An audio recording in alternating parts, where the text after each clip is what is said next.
తప్పుడు పనులు వాళ్ళ దగ్గర చేయించాలని.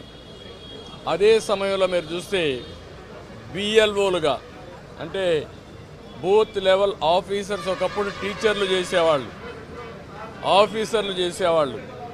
ఎక్కడ కూడా ఒక్క మిస్టేక్ కూడా ఉండేది కాదు. That is their duty. దానిపైన చాలా స్పష్టంగా ఆదేశాలు కూడా ఉన్నాయి. ఎవరన్నా కానీ డ్యూటీ స్పష్టంగా చేయలేకపోతే వాళ్ళని యాక్షన్ తీసుకోవడం, ఇంక్రిమెంట్స్ కట్ చేయడం, ఉద్యోగాలు తీసేయడం అన్నీ ఉంటాయని భయపడిపోయేవాళ్ళు. ఈరోజు ఎవరు చేస్తున్నారంటే కడాన మహిళా పోలీస్ 2600 మంది బిఎల్ఓని మహిళా పోలీసులు పెట్టేశారు.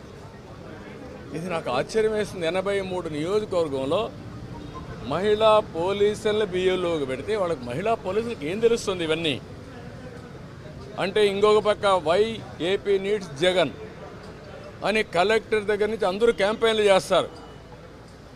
ఇప్పుడు చేసిన అరాచకం చాలదు, రాతి యుగానికి తీసుకుపోవడానికి అలాంటి వాళ్ళు పెట్టుకొని చేసే పరిస్థితికి వస్తున్నారు.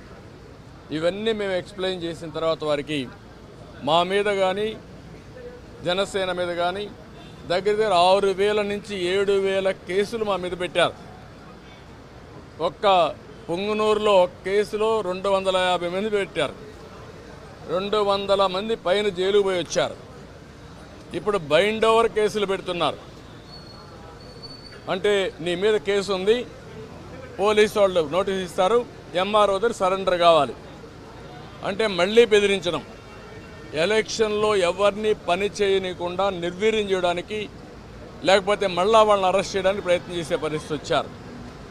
ఇది జరిగితే ప్రజాస్వామ్యం ఇంక కూని అయిపోయినట్టే. There is no democracy. నేను ఆ విషయం చెప్పాను. మొన్న తెలంగాణ ఎలక్షన్లో 1 డేలో ఎలక్షన్ జరిగిందా లేదా అనే తెలియని విధంగా జరిగింది. అంత స్మూత్గా జరిగింది, ప్రాసెస్ కూడా పర్ఫెక్ట్గా జరిగింది.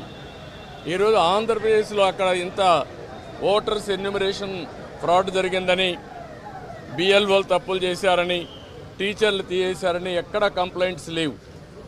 భారతదేశ చరిత్రలో ఫస్ట్ టైం ఇవన్నీ వస్తున్నాయి. మేమన్నీ డీటెయిల్డ్గా ఎక్స్ప్లెయిన్ చేశాం.